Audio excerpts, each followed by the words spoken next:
Hello, humans. It's Chris Angel coming at you for another episode of Marketing for the Rest of Us.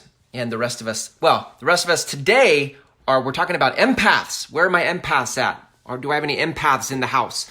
It is interesting that I feel like this message of marketing, this empathetic, authentic, loving first message of marketing really does resonate with empaths. I've met many now, or many have reached out that are empathic. And I love that because I feel like empaths have a huge heart. My wife is an empath. And what I also know is that it comes at a cost, right? It's a gift you have that comes at a cost because you don't always get to say who you let into your circle. And so you will encounter other people's energies, and it can take a toll on you, and you didn't ask for that. Like it just is there, right? So if you're in business and an empath, really, because this conversation is about marketing, and so this conversation is for business people. So if you're a business person who is also an empath, then I want to speak to you for a moment. And if you're not an empath, right, well, you'll still get value out of this conversation. But I'm specifically saying this for you empaths out there, okay? Here's the magic of marketing. When you take on that marketing is a conversation, that marketing is not trying to sell something. Most empaths, by the way, won't go out and do marketing to try to sell something anyway because it feels out of alignment. It's uncomfortable. It doesn't feel authentic. So that's the first breakdown for empaths in marketing, is that if we're thinking of marketing as selling, then already that's... And if you did, by the way, if you did do that because you're like, well, I need to advertise, I need to sell because I need money, then as an empath, you're putting yourself out in marketing in a context, in a way that is going to attract energy drains, things that suck your energy. You're going to attract vampires who drain your energy, first of all.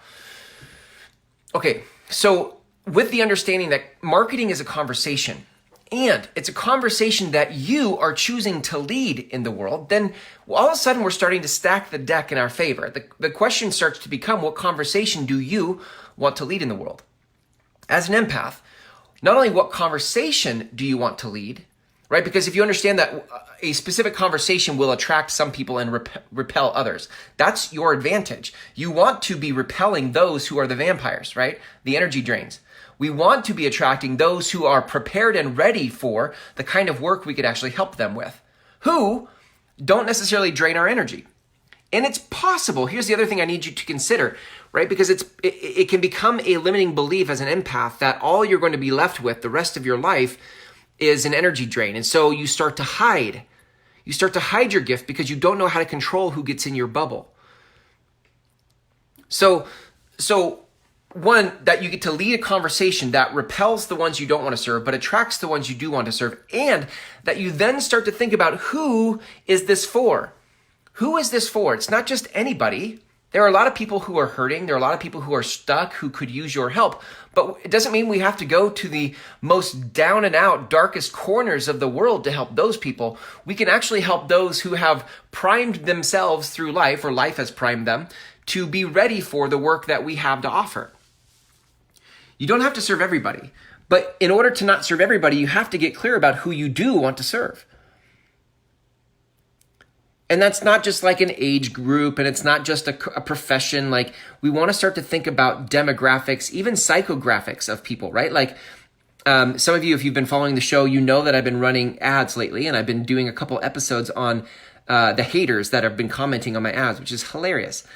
But what I started to realize was, like, I don't have to keep having haters. I can try to minimize the amount of haters in my ads by finding some psychographics in my Facebook ads manager. So I went in and I added this one little category to my audience for my ad, and that was people who expressed an interest in happiness, right? Like I don't know, I missed it. I missed that. I was sending it to people who I felt like, so I have one ad going that's going to people who have some type of, express some type of interest in healing, like they're healers of some sort, in some modality. But what I didn't add was this psychographic piece of, like, but they're also interested in happiness. Because what I was getting were all these people who were like just negative on, like, I had this one comment where it was like, I don't charge for my healing and you shouldn't charge for yours either. Well, I don't believe that. Like, I don't need that. We need to repel those people, right? And so I added this thing about happiness. Let's just have a conversation with people who are happy. And so if you're an empath, right, like know that you can actually start to invite the right kinds of people into the work that you do so that you're minimizing.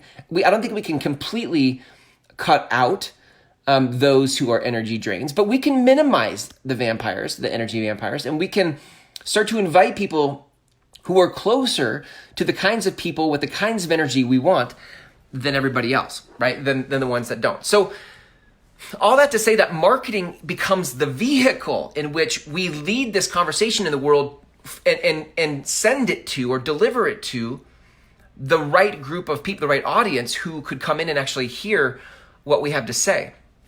And the other thing I like about digital marketing specifically is that unlike networking, where in a networking group, you've got to go be in a room full of people and you don't know what kind of energy vampires are going to be in that room. So it's kind of a crapshoot. You're taking a gamble to show up to something and hope that it pays off, but you go home exhausted.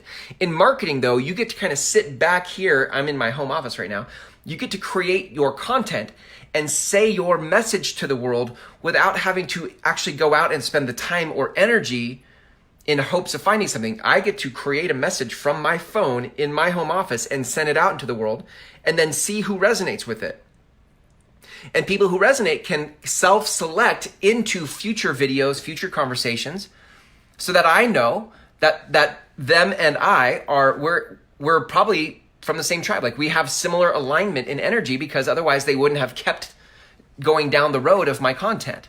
This is how we find each other. This is what I love about digital marketing. Like this is how we find each other. Is I say a message to the world, and those who don't like my message leave, or leave a snarky comment and then leave, right? But those that do like the message, watch the next video, and then they watch the next video, right? And this is how we find each other.